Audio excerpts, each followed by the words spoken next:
Thank you అధ్యక్ష. అధ్యక్ష, ఇది రాష్ట్ర వ్యాప్తంగా ఉన్నది. బహుశా భారతదేశంలో బోఫోర్స్ కంటే పెద్ద కుంభకోణం అధ్యక్ష. జగన్మోహన్ రెడ్డి గారు వెనకడికి ఒక సినిమా చూసాం అధ్యక్ష. నట్వర్లాల్ అని చెప్పి ఒక దొంగ జైల్లో ఉండి కూడా కుటుంబం చేత దొంగతనం చేస్తారు. అమితాబ్ బచ్చన్ గారు సినిమా తీశారు అధ్యక్ష, చాలా టాప్ అయింది. జగన్మోహన్ రెడ్డి గారు 3 విషయాలు అధ్యక్ష గౌరవ మంత్రివర్యులు 22A గురించి చెప్పారు అధ్యక్ష. ఈ 22Aలో ఏదైతే మినిస్టర్ చెప్పారో సుమారు 2 లక్షల దగ్గర 13 లక్షలు అని చెప్పారు.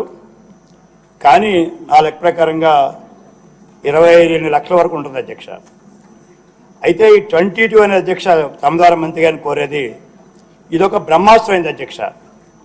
గత ప్రభుత్వంలో ఎవరి మీద కాపు ఉంటే 22Aలో పెట్టడం, ఎవరైనా డబ్బులు ఇస్తే 22Aలో తీయించడం, అంటే ఒక మెకానిజం లేకుండా, ఒక సైంటిఫిక్ సిస్టమ్ లేకుండా ఏ ఎమ్మెల్యే అధికార పార్టీ గత ప్రభుత్వంలో ఎమ్మెల్యే అధికారులు దీన్ని స్వార్థ స్వలాభానికి వాడుకొని ఇంచుమించు 22Aని ఎలా వాడుకోవాలో, ఎలా మిస్యూజ్ చేయాలో అలా చేశారు.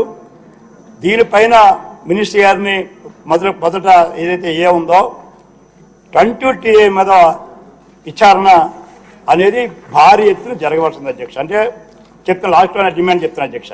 2 మంత్రి గారు చెప్పారు ఫ్రీ హోల్డ్ అధ్యక్ష. ఫ్రీ హోల్డ్ అనే జీవో, అసైన్మెంట్స్ అమ్ముకోవచ్చని ఒక జీవో ఇచ్చి, ఆ జీవోతో తన దళారులందరినీ అన్ని జిల్లాల్లో పంపించి విలువైన భూమిని బెదిరించి భయపెట్టి కొన్ని మంత్రి గారు చెప్పారు రిజిస్ట్రేషన్స్ ఏమో ఫ్రీ హోల్డ్లో 7,000 చిల్లరే ఫ్రీ హోల్డ్స్ అయినాయి, మేము 25,000 దగ్గర అయినాయి, అందులో 7,000 దగ్గర ఆపామని అధ్యక్ష. అందులో విశాఖపట్నం చూసుకుంటే 300 ఎకరాలు రిజిస్ట్రేషన్ చూపించారు అధ్యక్ష.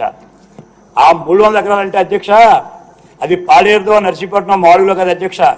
విశాఖ నడిబొడ్డునున్న విలువైన భూమిని అసైన్మెంట్లు కొనుక్కొని బెదిరించి ఆ 300 ఎకరాల దగ్గర 2,000 కోట్ల అధ్యక్ష.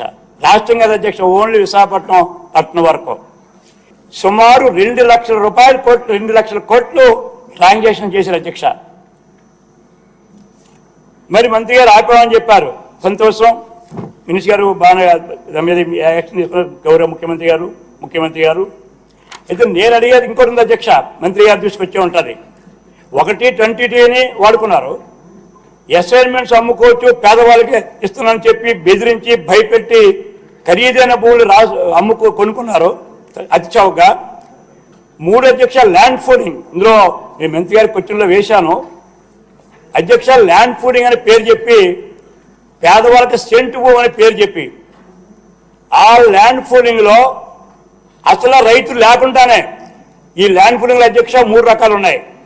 1 పట్టా భూమి, 2 అసైన్మెంట్ భూమి, 3 4C అంటే ఆక్రమణ భీమము 4C ల్యాండ్. ఈ 4C పేరున అక్కడ భూమి లేకపోయినా భూమి ఉన్నట్టు చూపించి దీంట్లో అధ్యక్ష కొంత రెవెన్యూ అధికారులు కూడా కుమ్మక్కైనారు. మీరు ఎంక్వైరీ చేస్తే తహసీల్దారులు ఎమ్మెల్యేలు ఏకమైపోయి ఈ ఎంక్రోచ్మెంట్స్ పేరున బినామీలు రాయించుకొని రోడ్డు పక్కన అధ్యక్ష ఎవరైతే నిజమైన పేదవారి అసైన్మెంట్లు హక్కున్నారో వారికి కొండల మధ్య ఇచ్చారు. ఎవరైతే బినామీ తీసుకున్నారో, బినామీ పేర్లు రాశారో ఆ బినామీ పేర్ల వాళ్ళకేమో రోడ్డు పైన ఇచ్చారు అధ్యక్ష. ల్యాండ్ పూలింగ్లో సుమారు విశాఖ జిల్లా పరిసర మండలాల్లో అధ్యక్ష నా దగ్గర అయితే ఓ పెద్ద బుక్ ఉంది అధ్యక్ష. అందుకే ఈ బుక్ ఇవ్వాలంటే మినిస్టర్ గారికి కూడా చెప్పారు ఇందాక, ఇవన్నీ బెనిఫిషరీస్తో పెద్ద వాల్యూమ్ కావాల్సి వస్తుందని. అంచేత నేను మినిస్టర్ గారిని కోరేది, ఈ 2 లక్షల కోట్ల కుంభకోణం అవసరంతో వినాలి. ఇది దీని అనాపైక్యత నిరూపించడానికి నేను విశాఖపట్నం వరకు సుమారు ఒక 1000 కోట్లు, 2,000, 3,200 కోట్ల వరకు ఆధారాలతో సిద్ధంగా ఉన్నాను అధ్యక్ష. నేను ఆధారాలతో గత ప్రభుత్వంలో నేను ఎంక్వైరీ వేయిస్తే ఎంక్వైరీ రిపోర్ట్ కూడా ఆర్డీఓస్ ఇస్తే జిల్లా కలెక్టర్ స్థాయిలో ఆ రోజు దాన్ని అమలు చేయకుండా ఆపారు అధ్యక్ష. విజయసాయి రెడ్డి గారు పేరు చెప్తారు అధ్యక్ష, హౌస్లో చెప్పొచ్చో మానొచ్చో, వాళ్ళని నోటీస్ ఇవ్వాలి అనుకోవచ్చు. సుబ్బారెడ్డి గారు వాళ్ళిద్దరి కబంధాస్తాల్లో విశాఖపట్నాన్ని మామూలుగా అధ్యక్ష మేము వెలగపూడి గారు గణబాబు అంతా కలిపి మేము చూపించిన డాక్యుమెంట్సే 40,000 కోట్ల అధ్యక్ష. 40,000 కోట్ల డాక్యుమెంట్స్ని ఈ ముగ్గురు కబంధాస్తాల్లో పల్లగారు కానీ మేము చూపడం జరిగింది. అంచేది చిన్న విషయం కాదు అధ్యక్ష. మంత్రి గారిని కోరేది, గౌరవ ముఖ్యమంత్రి గారిని ఈ సభ ద్వారా వారిని కోరుతున్నాను, దీనిపైన సమగ్రమైన విచారం జరగాలంటే మన ఆఫీసర్ సరిపోరు అధ్యక్ష.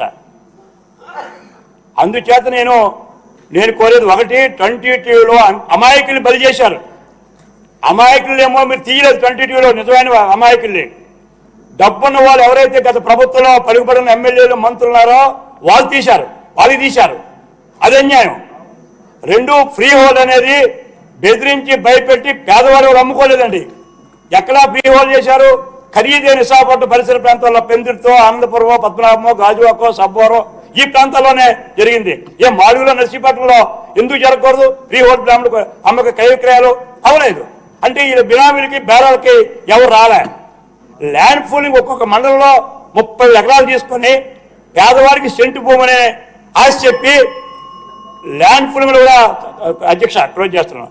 ఈ మూడిట్ల మీద నేను మినిస్టర్ గారిని హౌస్ని కోరేది, ఒక సిట్టింగ్ జడ్జి చేత, ఇక్కడ పెద్ద స్కామ్ ఇది. సిట్టింగ్ జడ్జి గారికి కూడా మీరు ఫుల్ మెకానిజం 4-5 ఐఏఎస్ ఆఫీసుల్లో, ఒక 20-30 మంది ఆర్డీఓలను, ఒక 40-100 మందిని తహసీల్దార్ని ఇస్తే తప్ప ఈ 2 లక్షల కోట్ల కుంభకోణం వెలుగులోకి రాదు.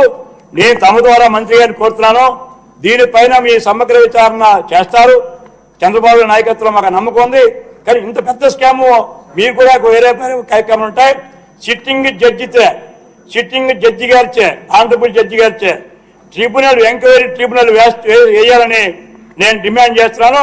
మీరు ఎంక్వైరీ చేసిన తర్వాత నేను ఏవైతే చెప్పాను మా జిల్లా వరకు ప్రతిదీ విత్ ఎవిడెన్స్, 20లో చేసినవి, ఫ్రీ హోల్డ్లో చేసినవి, ల్యాండ్ ఫుల్లో చేసినవి నేను మీ ట్రిబ్యునల్కి నేను ప్రూవ్ చేయని చెప్తున్నాను. నేను సిద్ధంగా గత ప్రభుత్వంలో జగన్మోహన్ రెడ్డి దోపిడిని నేను చెప్పలేకపోతే ఈ హౌస్ ద్వారా ఏ శిక్షకైనా సరే నేను సిద్ధంగా ఉన్నాను. ఏ శిక్షకైనా సరే with documents, with evidence, with registration documents ఉన్నాను. గౌరవ మంత్రి గారిని కోరేది, మీరు సిట్టింగ్ జడ్జితే మీరు ఎంక్వైరీ వేయించండి, ట్రిబ్యునల్ వేయించండి. High court honourable chief justice request చేసినా సరే